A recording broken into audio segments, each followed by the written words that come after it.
the one in all of you intelligent people who can answer my question. And what about you, Rajguru? My Majesty, I could have counted the birds, but I am poor in maths, my lord. So Rajguru is weak in maths. Well, so Tenali, will you answer my question? My Majesty, yes, I can. Hello hi ನಮಸ್ಕಾರ, welcome back to my channel. ಎಲ್ಲರೂ ಹೇಗಿದ್ದೀರಾ? ಎಲ್ಲ ಆರಾಮಾಗಿದ್ದೀರಾ ಅಂತ ಭಾವಿಸ್ತಾ ಈ ವಿಡಿಯೋನ ಶುರು ಮಾಡ್ತಾ ಇದ್ದೀನಿ. ನಿಮ್ಮೆಲ್ಲರಿಗೂ ಹೊಸ ವರ್ಷದ ಶುಭಾಶಯಗಳನ್ನ ಹೇಳ್ತಾ, ಜೊತೆಗೆ ಮಕರ ಸಂಕ್ರಾಂತಿ ಹಬ್ಬದ ಶುಭಾಶಯಗಳನ್ನು ಹೇಳ್ತಾ ಈ ವಿಡಿಯೋನ ಕಂಟಿನ್ಯೂ ಮಾಡ್ತಾ ಇದ್ದೀನಿ. ಹೋಪ್ಫುಲಿ ನೀವು ಎಲ್ಲರೂ ನ್ಯೂ ಇಯರ್ನ ಬಹಳ ಚೆನ್ನಾಗಿ ಸೆಲೆಬ್ರೇಟ್ ಮಾಡಿದ್ದೀರಾ ಅಂತ ಅನ್ಕೊಳ್ತೀನಿ. ಹಾಗೆ ನಾವು ಕೂಡ ತುಂಬ ಚೆನ್ನಾಗಿ ಸೆಲೆಬ್ರೇಟ್ ಮಾಡಿದ್ವಿ. ಆ್ಯಸ್ ಯೂಶುವಲ್ ನ್ಯೂ ಇಯರ್ನ ನಾವು ಎರಡೆರಡು ಬಾರಿ ಸೆಲೆಬ್ರೇಟ್ ಮಾಡ್ತೀವಿ. ಒಂದು Jan 1st ನಮ್ಮ ಮನೇಲಿ ಫ್ರೆಂಡ್ಸ್ಗಳ ಜೊತೆ, ಫ್ಯಾಮಿಲಿ ಜೊತೆ ಸೆಲೆಬ್ರೇಟ್ ಮಾಡಿದ್ರೆ, ಮತ್ತೊಂದು ಬಾರಿ ನಮ್ಮ ಅಪಾರ್ಟ್ಮೆಂಟಲ್ಲಿ ಕೂಡ ಸೆಲೆಬ್ರೇಟ್ ಮಾಡ್ತೀವಿ. ಕ್ರಿಸ್ಮಸ್ ಹಾಗೂ ಹೊಸ ವರ್ಷದ ವೆಕೇಷನ್ ಇಂದ ಬಂದ ಕೂಡಲೇ ಎಲ್ಲರೂ ಕೂಡ ಮತ್ತೊಂದ್ಸಲ ನ್ಯೂ ಇಯರ್ ಸೆಲೆಬ್ರೇಷನ್ನ ನಮ್ಮ ಅಪಾರ್ಟ್ಮೆಂಟ್ ಅಲ್ಲಿ ಮಾಡ್ತೀವಿ. ಸೊ ಹಾಗೆ ಈ ಸಲನೂ ಕೂಡ 2026 ನಮ್ಮ ಅಪಾರ್ಟ್ಮೆಂಟ್ ನ ಕೆಲವು ಪ್ರಮುಖ ಕಾರ್ಯಗಳಿಗೆ ಚಾಲನೆಯನ್ನು ನೀಡ್ತಾ ಹೊಸ ವರ್ಷನ ಪ್ರಾರಂಭ ಮಾಡಿದ್ವಿ. ಒಂದು 5-6 ವರ್ಷದಿಂದ ಇದ್ದಾಗೂ ಹಳೆ ಕಮಿಟಿ ಸದಸ್ಯರೆಲ್ಲರೂ ಹೇಳ್ತಿದ್ರು ನಾವೊಂದು ಸೋಲಾರ್ ಪ್ಯಾನಲ್ ಹಾಕಿಸ್ಬೋದು ಟೆರೆಸ್ ಮೇಲೆ ಅಂತಂದು.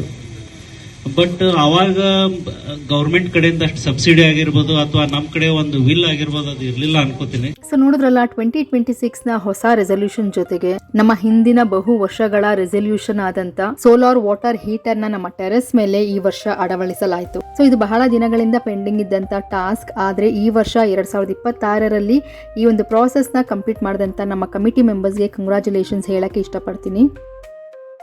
ಇನ್ನು ಹೊಸ ವರ್ಷದ ಸೆಲೆಬ್ರೇಷನ್ ಅಂದ್ರೆ ಕೇಳಬೇಕಾ, ಎಲ್ಲ ಪುಟಾಣಿಗಳಿಂದ ಡ್ಯಾನ್ಸ್ ಪರ್ಫಾರ್ಮೆನ್ಸ್, ಹಾಡು ಆಡೋದು, ಕೆಲವೊಂದಷ್ಟು ಗೇಮ್ಸ್ಗಳ ಜೊತೆಗೆ ಒಂದು ವಿಶೇಷವಾದಂಥ ಪ್ರೋಗ್ರಾಮ್ನ ಆರ್ಗನೈಸ್ ಮಾಡಿದ್ರು.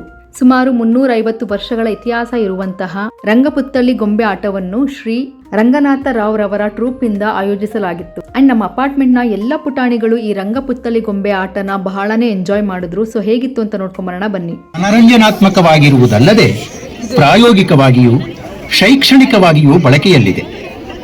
ರಂಗಪುತ್ಥಳಿ ತಂಡವನ್ನು ಶ್ರೀ MR ರಂಗನಾಥರಾವ್ ರವರು ಪ್ರಾರಂಭಿಸಿದ್ದು, ಇಂದು ಅವರ ಮಕ್ಕಳಾದ ಶ್ರೀ MR ವಿಜಯ್ ಮತ್ತು ಶ್ರೀ MR ಶ್ರೀನಿವಾಸ್ ರವರು ಬಹಳ ಯಶಸ್ವಿಯಾಗಿ ನಡೆಸಿಕೊಂಡು ಬರುತ್ತಿದ್ದಾರೆ. ರಂಗಪುತ್ಥಳಿ ಕಲಾವಿದರು ಬಳಸುತ್ತಿರುವ ಬೊಂಬೆಯಾಟದ ಪ್ರಾಕಾರ ಸೂತ್ರ ಮತ್ತು ಸಲಾಕೆ ಬೊಂಬೆಯಾಟವೆಂದು. ಇದು ಬಹಳ ಕಷ್ಟಕರವಾದ ಕಲೆ ಎಂದು ಪರಿಗಣಿಸಲಾಗುತ್ತದೆ.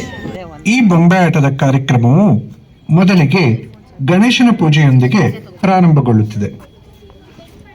ಇಲ್ಲಿರುವ ಗಣೇಶನ ಮೂರ್ತಿಯು ಸುಮಾರು 350 ವರ್ಷಗಳಷ್ಟು ಪುರಾತನವಾಗಿದ್ದು, ಬೊಂಬೆಗಳು ಆರತಿ ಮತ್ತು ಹೂವಿನ ಹಾರವನ್ನು ಅರ್ಪಿಸುತ್ತಾ, ಹಾಡುತ್ತಾ ನರ್ತಿಸುತ್ತವೆ.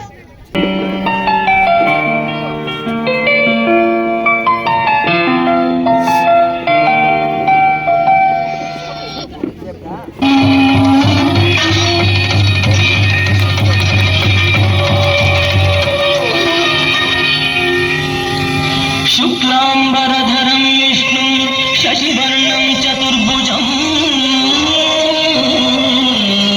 ಪ್ರಸನ್ನವದನಂ ಧ್ಯಾಯೇ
ನೋಡಿದ್ರಲ್ಲ ಹೇಗಿತ್ತು ಪುತ್ತಲಿ ಗೊಂಬೆ ಆಟ, ಬಹಳನೇ ಚೆನ್ನಾಗಿತ್ತಲ್ಲ.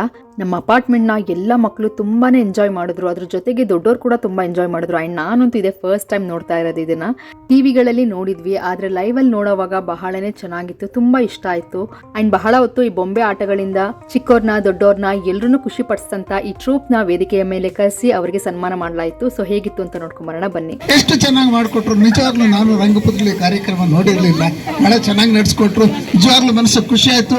ಎಲ್ಲ ಮಕ್ಕಳು ನಿಜವಾಗ್ಲೂ ಅವ್ರ ಜೊತೆಗೆ ಆಟ ಆಡಿದ್ರು, ಇದೆಲ್ಲ ಬಹಳ ಚೆನ್ನಾಗಿತ್ತು. ಈ ಒಂದು ಕಾರ್ಯಕ್ರಮ, ಈ ಸಂಜೆನ ಬಹಳ ಚೆನ್ನಾಗಿ ಅನುಭವಿಸಿದ್ವಿ ಅಂತ ನಾನಾದರೂ ಭಾವಿಸ್ತೀನಿ. ಬಹುಶಃ ಎಲ್ರಿಗೂ ಹಾಗೆ ಅನ್ಸಿರ್ಬೇಕು. Thank you so much.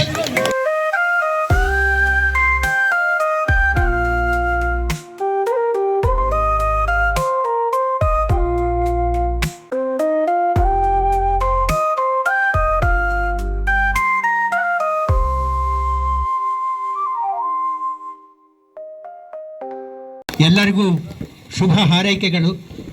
ನಾವು ಸುಮಾರು ಕಡೆ 7,000ಕ್ಕೂ ಮೀರಿ ಬೊಂಬೆ ಆಟಗಳನ್ನ ಕೊಟ್ಟಿದ್ದೀವಿ.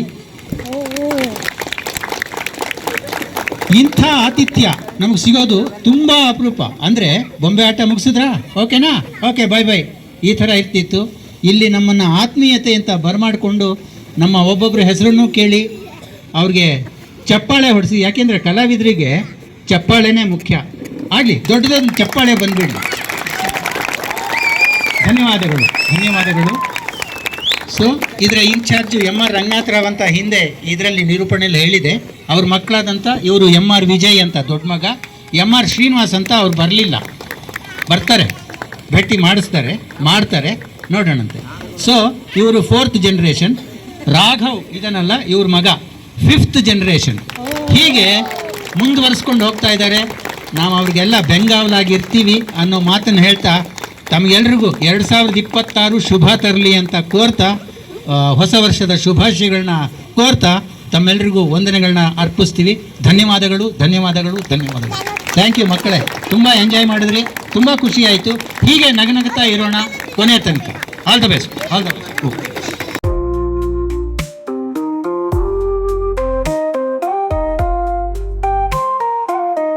ಸೊ ನೋಡಿದ್ರಲ್ಲ, ರಂಗಪುತ್ತಲಿ ಗೊಂಬೆಯ ಕಾರ್ಯಕ್ರಮ ಮುಗಿದ ನಂತರ ನಮ್ಮ ಎಲ್ಲ ಪುಟಾಣಿಗಳದ್ದು ಡಾನ್ಸ್ ಪರ್ಫಾರ್ಮೆನ್ಸ್, ಹಾಡಾಡೋದು ಮತ್ತು ಕೆಲವೊಂದಷ್ಟು ಫನ್ ಆಕ್ಟಿವಿಟೀಸ್ ಎಲ್ಲ ಇತ್ತು. ಸೊ ಅದೆಲ್ಲ ಮುಗಿದ ನಂತರ ನಮ್ಮ ಅಪಾರ್ಟ್ಮೆಂಟ್ನ ಕಮಿಟಿ ಮೆಂಬರ್ಸ್ ಒಂದು ಒಳ್ಳೆ ಡಿನ್ನರ್ನ ಆರ್ಗನೈಸ್ ಮಾಡಿದರು.